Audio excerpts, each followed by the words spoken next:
When you think about some of the greatest Fortnite players in the entire world, you think about Booga, Clicks, Dubs, or whoever else. And you probably associate them with having a huge brain. I don't mean like literally having like a huge brain, like their heads are all big and they look like aliens or something like that. You know what I mean, okay? I'm talking about 200 IQ or whatever gamers are calling it these days. Regardless, this is usually attributed to how they make absolutely crazy plays. Most importantly, these top high IQ pros seem to be pulling rabbits out of their hats like they're in the movie Now You See Me, or create sophisticated outplays that none of us average Joes could ever imagine. This is why, my friends, we're gonna be breaking it all down for you guys and talk about how to develop high IQ just like the pros. You mean to tell me you can teach people to get smarter? Hey, welcome back, old man Rudy. Creepy as ever. Yes, we are, sir.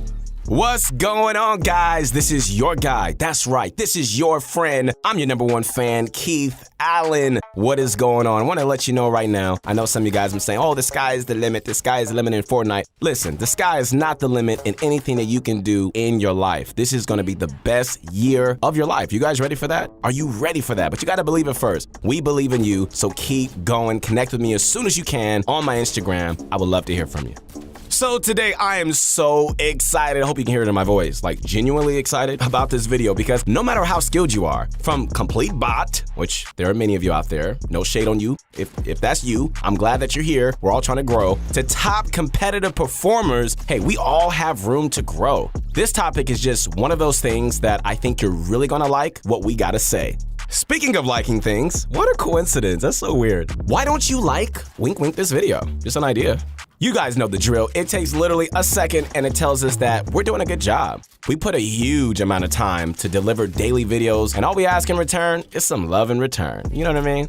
So, if you're looking to take your gameplay to the next level, I recommend that you check out, when you can, InstaPro, where we have live 24/7 coaching from some of the best players, not just in the world, but like in the universe, for real. Head on over to ProGuys.com right now. Trust me, you're not gonna regret it. With that said, ladies and gentlemen, it's time to sit back, relax, get my favorite snack. You already know what it is. It's that bunch of crunch, and let's get it going. Okay, so first and foremost, we really need to talk about what high IQ really means. I know, you probably see this term being spammed in virtually every Twitch chat, to the point where I kind of feel like the term has just lost a lot of its meaning. People will call any cool looking play a 200 IQ, bro, and I feel like it's just best to lay some groundwork regarding developing high IQ. So, in reality, high IQ can really be broken down as making smart and calculated plays that really allow you to think 3, 4, even 5 steps into the future. The concept of high IQ shouldn't be expressed in one just pop-out play. Although we have definitely seen some short bursts of insanely smart plays, it's also worth noting that making those individual or micro plays really sprouted and flourished due to the fact that really good players practice in a very macro sense, in a very huge sense, right? So today, I'm gonna be pushing away from the notion that having a high IQ means always taking a risk to get the high reward.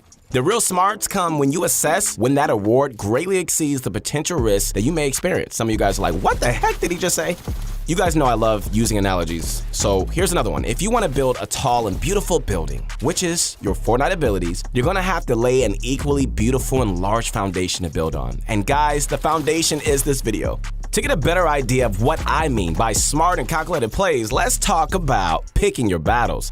Picking your battles is something that pro players can just calculate with ease, like it's nothing, because it really comes down to risk versus rewards. So keep that concept. You know what? Everybody just say together, come on. Risk and rewards. Say it one more time so I can believe it. Risk and rewards. Now, I feel like a teacher in a classroom. This is kind of awkward. But you know what? You better listen to me, or I'm gonna send you to the principal's office. That was the place I was way too familiar with as a kid. Oh, so you better listen and do well. You don't wanna go there. Anyways, picking your battles can be broken down in many ways, from mid-game to end-game, or even how you wanna secure the elimination. So let's roll some footage on my boy Clicks so I can really show you what I mean from here.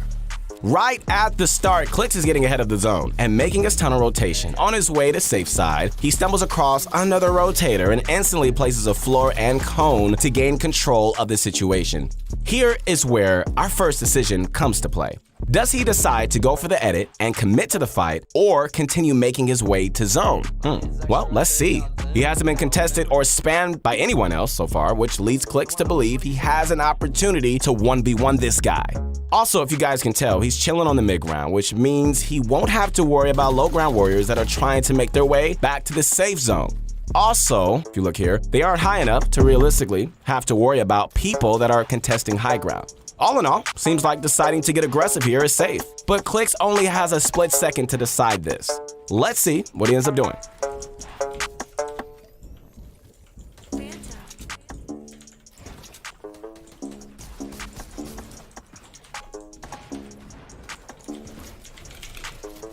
And just like that, Clix ends up making a good decision, editing down, and lands a huge pump body shot and instantly giving him the upper hand in the fight. But there's another problem here, guys. Look at this. The opponent is running away. Where you going, buddy? Come on back. Hey, come back. Fair enough, I wouldn't want to fight against Clix either. But now our good friend Clix has to reassess the situation and decide whether pursuing the engagement is worth it. And what strategy should he take to safely keep his foot on the gas? Okay, so first off, Clix noticeably slows things down once a third party sends some AR fire his way. He takes a few seconds to gather his bearings. I feel like I'm an old Englishman from like the 1600s. His bearings. And he finds out just exactly where that pesky runaway went. You can't fight someone if you don't know where they are, unless you're like a psychic. Sorry, dramatic. Anyways, now Clix makes a new box towards zone just as he spots the guy, who he knows is low. Instead of continuing his tunnel on the same level that he was initially planning on, Clix drops down a level to a layer that he knows is unoccupied to continue the battle. Come on, man. How do we know it's unoccupied? Hey, old man Rudy, good question. Well, the guy he was fighting just built that tarp, and I almost guarantee you that this is why he felt so comfortable dropping into the enemy builds. This micro readjustment was actually way safer than any other strategy that Clix could have used, simply because he read the scene perfectly. When I break this down to you, you might feel comfortable with the results, but Clix doesn't get the luxurious time to make his decisions. The entire clip was 15 seconds long. 15 seconds long, and each decision was made in less than a second. We spent way longer than that making our decisions like we're playing in slow motion. On the topic of decisions, decisions are much more complex than just fighting. Deciding when to pull the trigger and to take high ground is an equally important move that can make or break your game. You might even tune in to watch twitch.tv and find yourself screaming about how the pros get hyped every single time for free. Is that just me? It's not you? This is kind of awkward.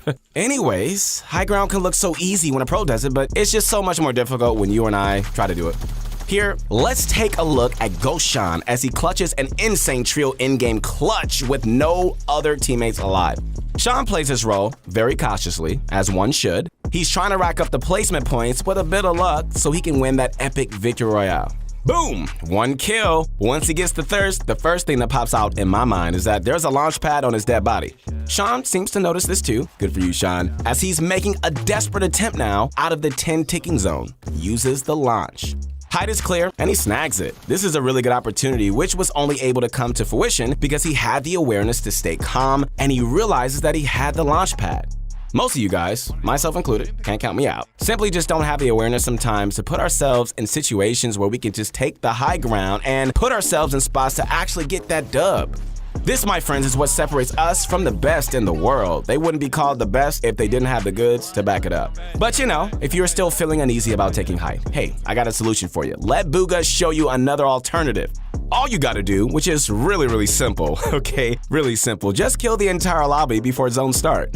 Yeah, okay. But for real, getting high ground is sometimes impossible to get, but don't worry, we still got you covered. Let's talk about playing the mid ground. Guys, playing mid ground is often just as easy as just holding height, especially when you're playing large team formats that practically offer unlimited mats. I think Bugha is a shining example of someone who consistently plays the mid ground, and he makes it work too. Let's take a look at how Bugha plays the tunnel like a champ. We could talk about uncontested tunneling, right? But there really isn't any fun in that. Instead, let's take a look at probably the most unlucky scenario when the entire lobby tries targeting you and see how the best responds. Alright, so Bugha gets hit with a rocket right at the start, and he's basically a target for the rest of the clip. His teammates is running low on mats, go figure, and there are tons of enemy builds in front of Bugha and company. At this point, many people would freeze up and just chalk up that L like, dude, this is just not my game. But not our friend Bugha. Look at this. He finds the least path of resistance, which in this case is dropping down below the enemy builds to continue his tarp out. There aren't really many options in this scenario, okay? But the quick thinking from Bugha extends his and his team's life in the scrim match. Finding the least path of resistance is just really important, especially in a scenario like this when the entire lobby has your name on their minds. Let's review what we went over today. You now know what high IQ really means. It doesn't mean hero plays or short Twitter clips, and it doesn't mean you have a big head with a big brain. It means that if you play smarter overall and think multiple steps forward, there's going to be an increase in IQ.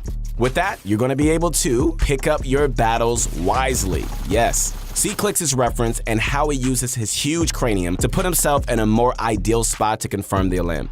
So simple. It surely puts a tear in my eye. Yes. And now you finally outlast 90% of the lobby. You did it. Now it's time to make that play. Do you look for height or find the easiest path to get to the next safe zone? We discussed both options, so it's now time to use your newly acquired 200 IQ brain to make that life or death decision. The goal for this video is to give you the tools to make good decisions and obtain better game sense. So to actually put these tools into good use, you got to do what the pros do every single day. And that's right, ladies and gentlemen, your favorite word of the month, practice. The only way that you're going to make smart decisions on a dime is if you apply yourself, right? And maybe one day you're going to make it look so easy, just like the pros. Ladies and gentlemen, once again, this is your guy, your friend, the one and only Keith Allen. Hey, connect with me as soon as you can on my Instagram. I would love to hear from you guys. Look, this is your year. It is your season. It is your time, man, to be great and do things that you've never done before. If you guys enjoyed this video, make sure to give us some loving. Hit that like button and don't forget to subscribe with the bell for more. Why not leave a comment and tell us what your favorite pro tip was? With that said, it's been a pleasure and an honor. We'll see you on the next one. Peace.